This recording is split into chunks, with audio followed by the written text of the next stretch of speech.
Hey, y'all, come look at this. On Saturday morning, August 10th, 2019, Attorney General William Barr was working in his home office when his chief of staff called to say that Jeffrey Epstein had just been found dead in his cell in New York City. Here we go again.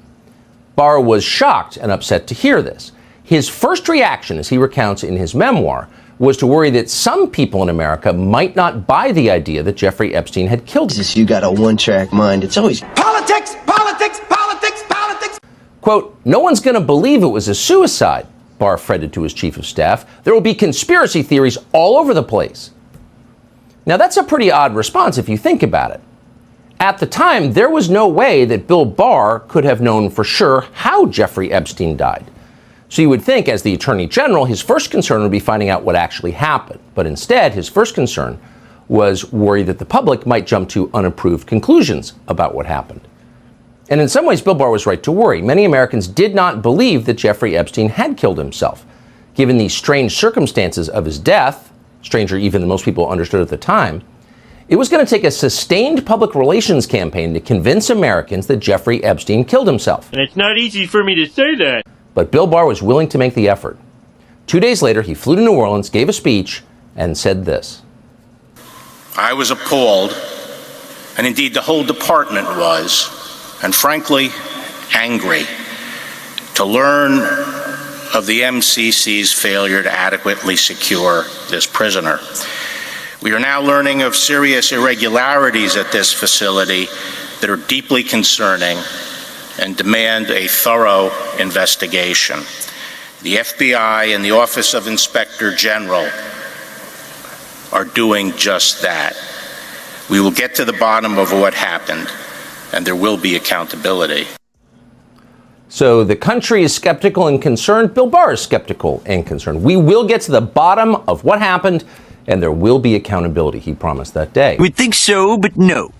But that turned out to be untrue. 3.5 years after Jeffrey Epstein died, no one has gotten to the bottom of what happened that day, and there has been no accountability for it.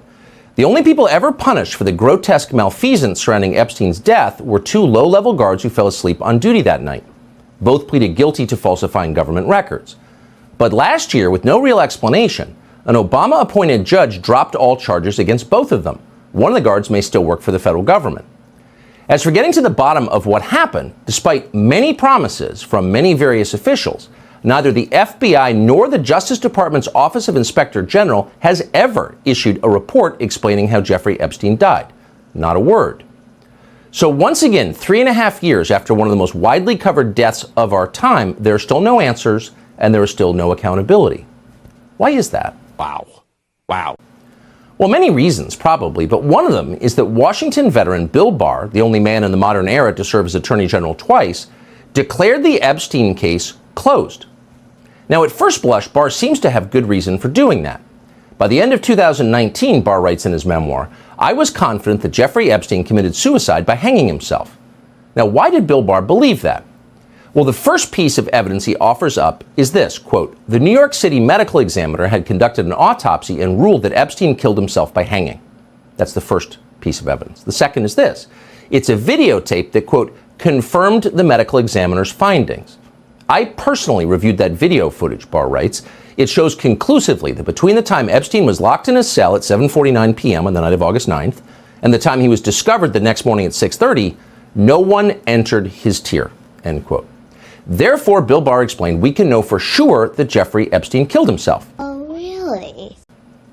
In his book, Barr ends this section on Epstein with a self-congratulatory note. The management changes I made at the time to the federal prison system were good ones, and I think the agency is slowly on its way back. In other words, everything is fine now. Let's move on.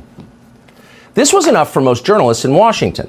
Virtually every subsequent news story about Jeffrey Epstein's death denounced skeptics of the official story as crazy, who, for whatever reason, were engaged in, quote, baseless conspiracy theories. What's amazing, in retrospect, is that none of these reporters, veterans at the Washington Post, the Associated Press, NBC News, the New York Times, many others, none of them ever thought to revisit Bill Barr's assessment of Epstein's death and measure it against the basic tenets of common sense. If you did that, you saw that what Bill Barr said about Jeffrey Epstein was transparently absurd and very obviously dishonest. Barr began by claiming that the medical examiner who conducted Epstein's autopsy ruled his death a suicide. Okay. But that is not true. The initial cause of death following the autopsy was not suicide, but, quote, pending, which is to say unclear. The medical examiner who performed the autopsy could not say how Jeffrey Epstein died. Forensic pathologist Michael Baden, who was also present that day, came away believing Epstein had been murdered. After reviewing more than 1,000 suicides by hanging in New York State, Baden later said he couldn't find a single neck injury, not one, that matched the injury that Epstein sustained. Jeffrey Epstein did not kill himself, Baden concluded. He was strangled. The physical evidence he saw at the autopsy made that obvious. But New York City's chief medical examiner, Barbara Sampson, who was not present at the autopsy, overruled the judgment of those who were.